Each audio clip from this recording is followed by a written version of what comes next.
میں گھبرائی ہوئی اپنے کمرے میں تنہا بیٹھی تھی۔ رات کے 12 بج رہے تھے۔ شوہر نے کال کر کے محض اتنا ہی کہا تھا کہ آج مجھے آنے میں دیر ہو جائے گی، تم آرام کر لینا، مگر میرا دل کسی قیمت پر بھی اس کے لیے راضی نہیں تھا۔ گھر میں میرا جوان دیور موجود تھا جو برابر والے کمرے میں ہی تھا، اور یہی بات مجھے خوف زدہ کر رہی تھی۔ بے شک میں اس پر یقین رکھتی تھی کہ وہ اپنے بھائی کی طرح نیک ہے، مگر ایک دو واقعات نے مجھے بہت زیادہ ڈرا دیا تھا۔ میری ساس گاؤں گئی ہوئی تھی، ورنہ میں بے فکر رہتی۔ وقت دھیرے دھیرے گزرنا شروع ہو گیا تھا۔ اب تو بارش بھی شروع ہو چکی تھی۔ میرا دل بہت زیادہ ڈر رہا تھا۔ مجھے بس ایک بات کی فکر تھی، کہیں میرے شوہر آج اپنی کمپنی میں ہی نہ ٹھہر جائے۔ میں یہی دعا کر رہی تھی کہ وہ وقت پر واپس آ جائے، کیونکہ نیت تبدیل ہونے میں وقت نہیں لگتا۔ آج کل کے زمانے میں تو کسی بھی مرد ذات پر بھروسہ نہیں کیا جا سکتا۔ میں ابھی یہی سب سوچ رہی تھی جب اچانک کمرے کے دروازے پر دستک ہوئی تھی۔ میں نے گھبرا کر دروازے کی طرف دیکھا تو میرا دیور کھڑا ہوا تھا، ہاتھ میں 2 چائے کے کپ تھامے۔ میرے چہرے پر ٹھنڈے پسینے آنا شروع ہو گئے تھے۔ میں نے فوراً ہی اپنا دوپٹہ سر پر جما لیا تھا اور اپنی جگہ سے کھڑے ہوتے ہوئے بولی تھی، کیا ہوا، سب ٹھیک ہے؟ وہ میری آواز سن کر کمرے کے اندر داخل ہو چکا تھا اور میری طرف چائے کا کپ بڑھاتے ہوئے بولا تھا، مجھے معلوم تھا آپ جاگ رہی ہوں گی، اسی وجہ سے میں نے سوچا کیوں نہ میں آپ کے لیے چائے لے کر آ جاؤں۔ بھائی تو آج لیٹ آئیں گے، ان کی میرے پاس بھی کال آ چکی ہے۔ سردی کے موسم میں چائے کا مزہ دو بالا ہو جاتا ہے۔ یہ کہتے ہی اس نے مجھے زبردستی کپ پکڑا دیا تھا۔ میں اس کو منع کرنا چاہتی تھی، مگر اس کا میرے بستر پر بیٹھ جانا مجھے کافی ناگوار گزر رہا تھا۔ میں سامنے موجود صوفے پر کافی فاصلہ اختیار کر کے بیٹھ گئی تھی۔ وہ مجھے دیکھتے ہوئے بولا تھا، ارے بھابی، آپ بے وجہ پریشان ہوتی رہتی ہیں، بھائی تو ایسے ہی ہیں، مجھے تو لگتا ہے کہ آج وہ رات گھر آئیں گے ہی نہیں، آپ کو چاہیے تھا کہ آپ آرام کر لیتی۔ میرا سر جھکا ہوا تھا، ہاتھ مستقل کانپ رہے تھے۔ میں نے گھبرائی ہوئی نظریں اٹھا کر اپنے دیور کو دیکھا تھا اور دھیمی آواز میں بولی تھی، برا نہیں ماننا شاہ نواز، لیکن تمہارا اس وقت میرے کمرے میں ہونا اچھی بات نہیں ہے، تم اپنے کمرے میں جاؤ۔ اگر تمہارے بھائی نے ہم دونوں کو اس وقت ایک ساتھ دیکھ لیا تو وہ غلط سمجھیں گے۔ میری بات سن کر شاہ نواز کچھ لمحے کے لیے خاموش ہو گیا تھا۔ وہ جو ایک کونی کے بال پر لیٹا ہوا تھا اب سیدھا بیٹھ چکا تھا۔ اچانک ہی اس نے چائے کا کپ ایک طرف رکھ کر بلند و بانگ کہکا لگایا تھا اور مجھے دیکھتے ہوئے بولا تھا، ارے بھابی، آپ کتنی معصوم ہیں، آپ کو غلط فہمی ہو رہی ہے، بھائی کبھی بھی اس طرح کی سوچ نہیں رکھتے۔ آپ ابھی وہ مزید کچھ کہتا، اس سے پہلے ہی میں اپنی جگہ سے کھڑی ہو گئی تھی اور اس کو دیکھتے ہوئے بولی تھی، اگر آپ کو یہاں بیٹھنا ہے تو آپ بیٹھ جائیں، میں لانج میں چلی جاتی ہوں۔ میں بہت زیادہ گھبرا رہی تھی، کیونکہ میں نے ایسے کئی معاملات میں دیور بھابی کو بدنام ہوتے دیکھا تھا اور میں اپنا رشتہ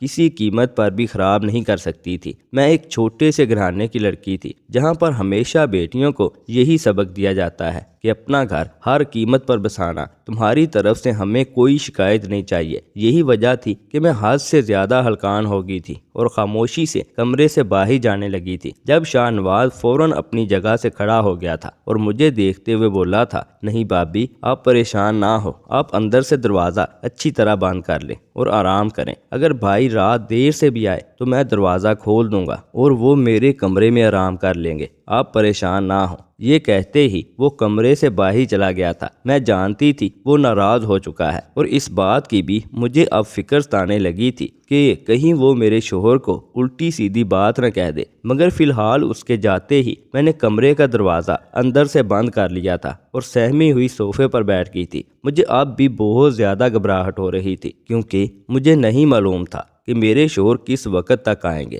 تھوڑی دیر مزید گزری تو مجھے ایک بار پھر یہی فکر ستانے لگی تھی کہ اگر شاہ نواز نے میرے شوہر کو کچھ الٹا سیدھا بول دیا تو میں کیسے معاملہ سنبھالوں گی، اپنے شوہر کو کیسے سمجھاؤں گی کہ میری سوچ غلط نہیں تھی۔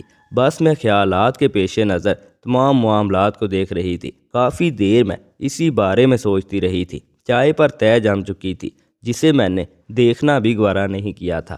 میں کچھ سوچ کر کمرے سے باہر آ گئی تھی۔ دھڑکتے دل کے ساتھ میں دیور کے کمرے کی طرف بڑھ رہی تھی۔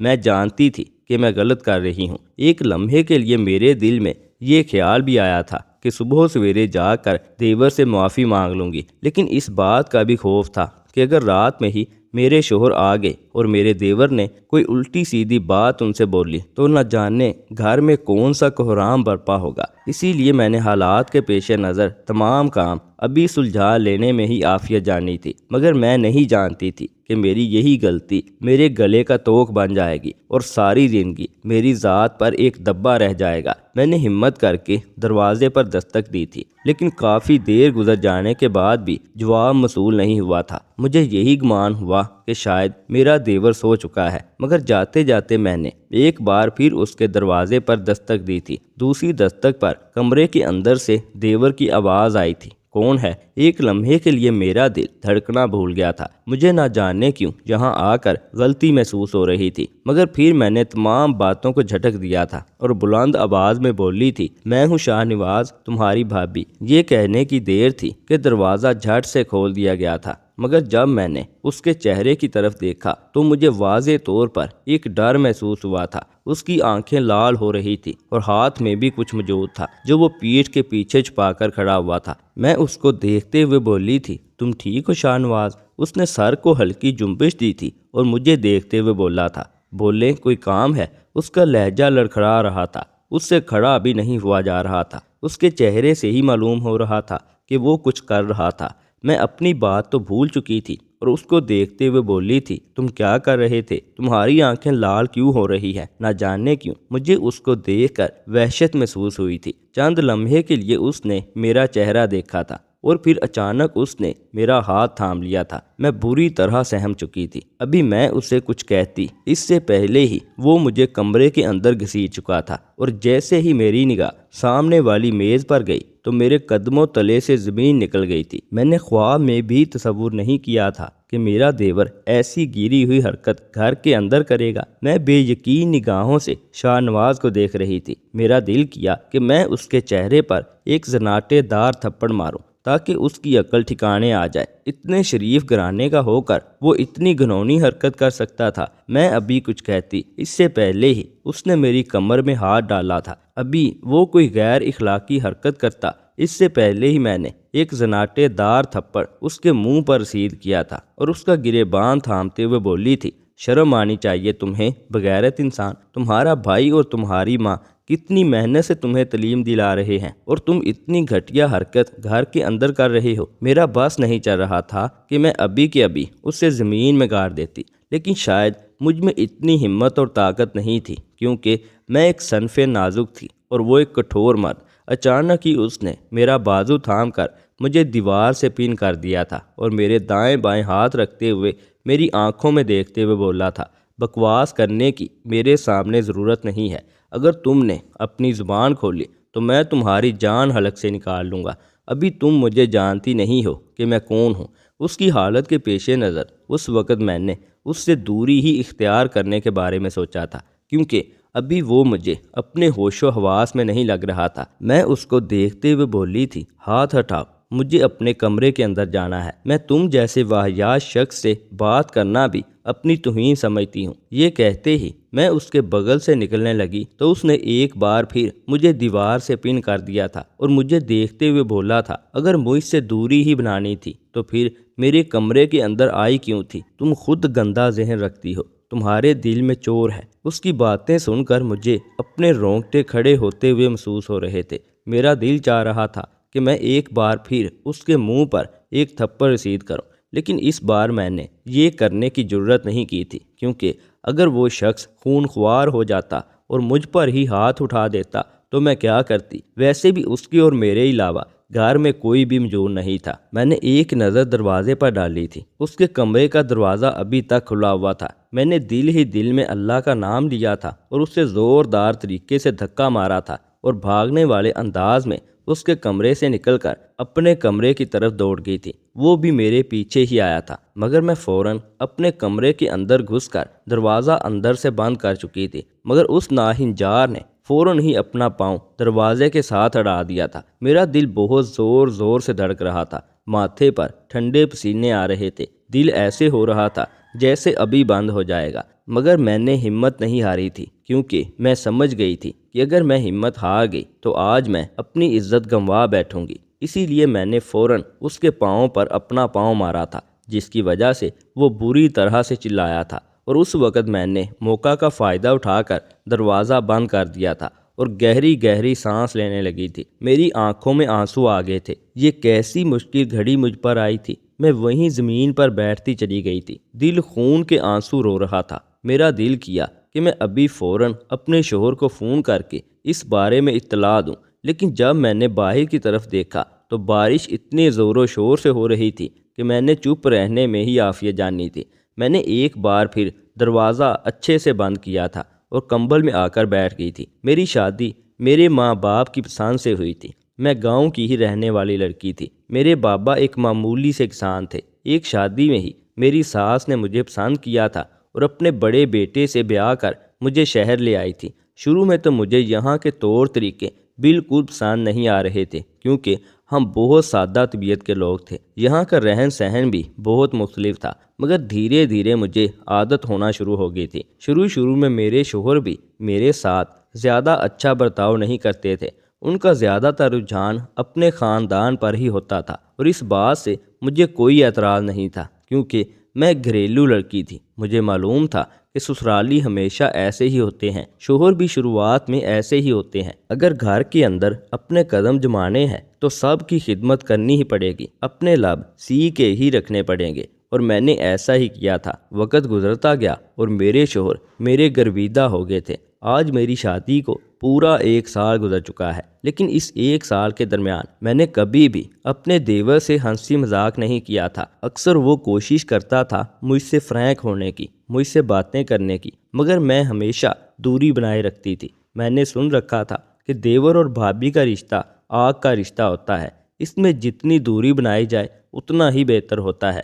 مگر آج جو منظر میں نے اپنی آنکھوں سے دیکھا تھا، وہ منظر میرے قدموں تلے سے زمین نکال چکا تھا۔ میری ساس کو اپنے دونوں بیٹوں سے بہت زیادہ امیدیں تھیں، لیکن آج ان کے چھوٹے بیٹے کی حالت کو دیکھ کر میری آنکھوں میں آنسو آ گئے تھے۔ میں نے سوچ لیا تھا کہ میں اپنے شوہر کو اس بارے میں ضرور بتاؤں گی، اور ان کو بتاؤں گی کہ ان کا بھائی کتنا گھنونا کام کر رہا ہے۔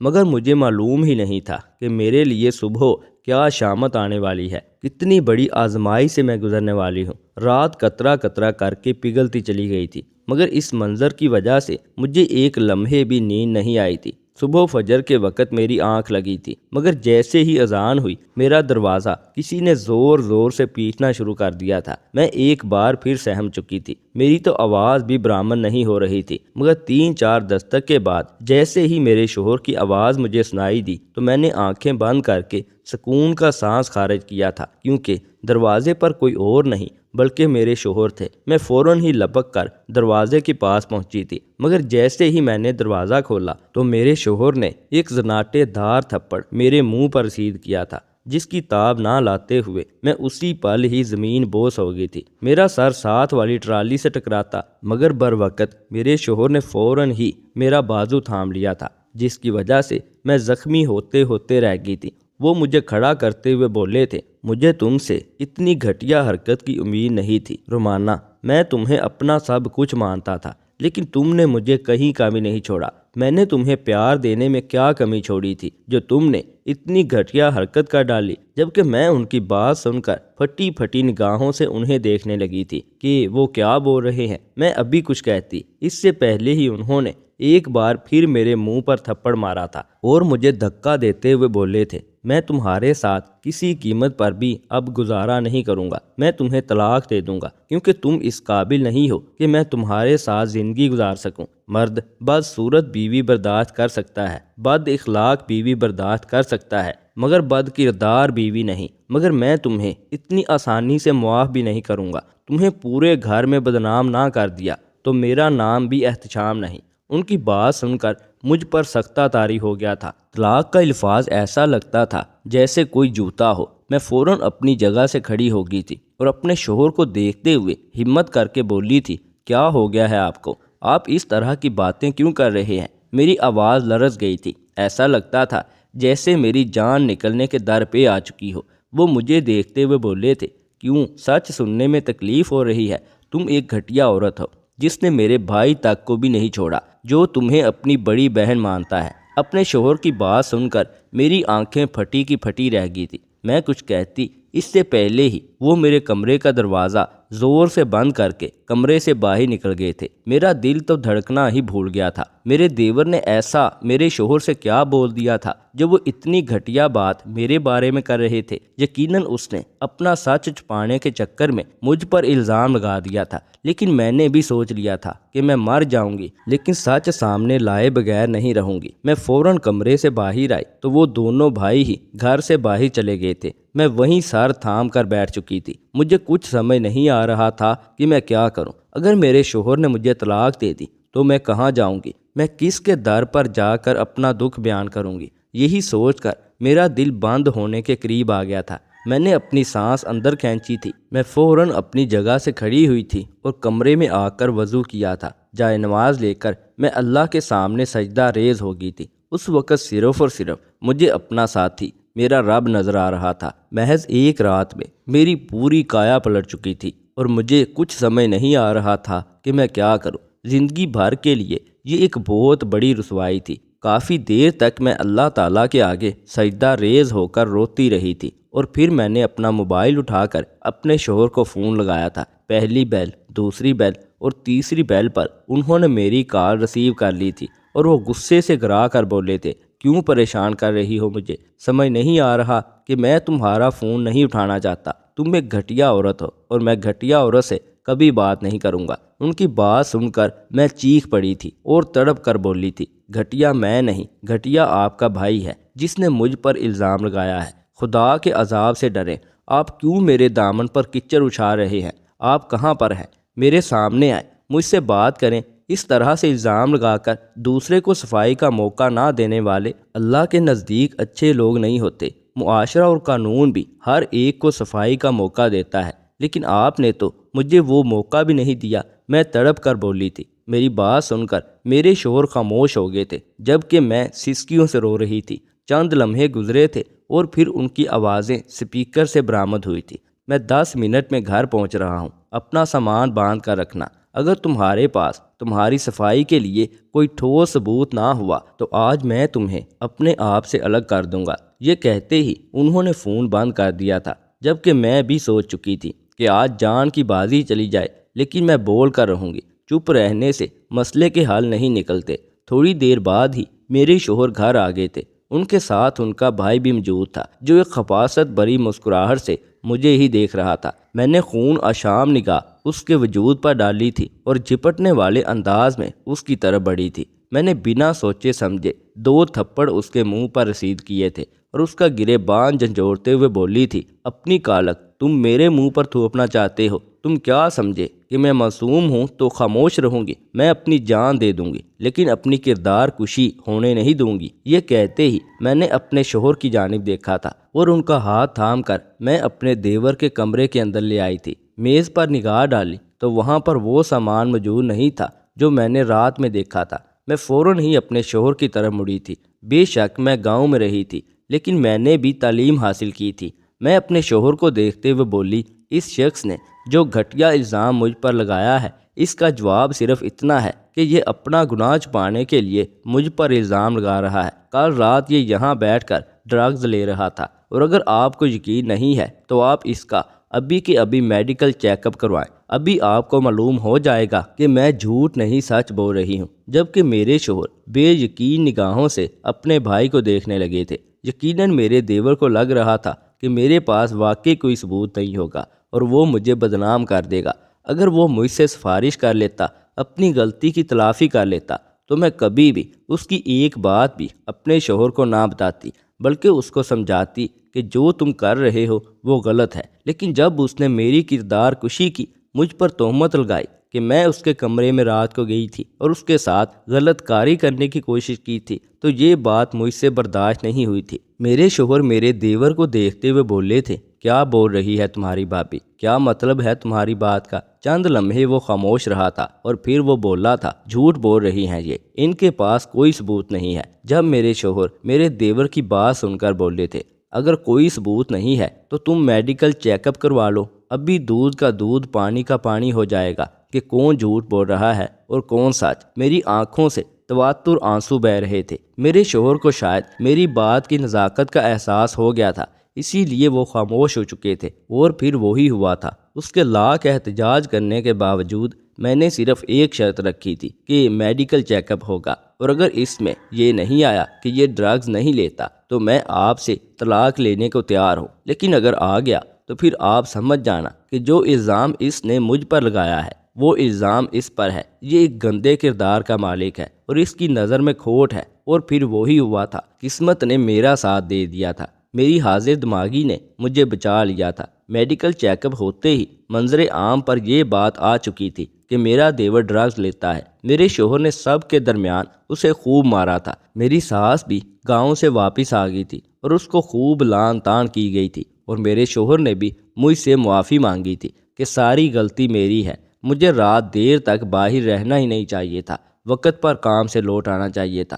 میری ساس نے اپنے بیٹے کو گاؤں بھیج دیا تھا۔ اب میں اپنے شوہر کے ساتھ تنہا اس گھر میں رہ رہی ہوں، لیکن میں خوش ہوں کیونکہ مجھے کسی چیز کا ڈر نہیں ہوتا۔ میں اپنی کہانی کے ذریعے سب کو صرف ایک سبق دینا چاہتی ہوں۔ زندگی میں بہت سی تلخیاں آتی ہیں، بہت سے ایسے لمحات آتے ہیں جس میں صرف اور صرف آپ کو اندھیرا نظر آتا ہے، لیکن جب اس پاک ذات کے آگے آپ روتے ہیں، گڑ گڑاتے ہیں، تو وہ رب تعالیٰ آپ کا دماغ ضرور کھولتا ہے۔ میری حاضر دماغی کی وجہ سے میں بچ گئی تھی، ورنہ آج میں اپنے باپ کے گھر میں طلاق یافتہ ہو کر بیٹھی ہوتی۔ دوستو، اس ویڈیو سے متعلق کمنٹ سیکشن میں ہمیں اپنی قیمتی رائے سے ضرور آگاہ کیجیے گا، اور اگر ویڈیو اچھی لگے تو مزید ایسی نئی ویڈیوز دیکھنے کے لیے اس چینل کو بھی ضرور سبسکرائب کر لیجیے گا۔ شکریہ۔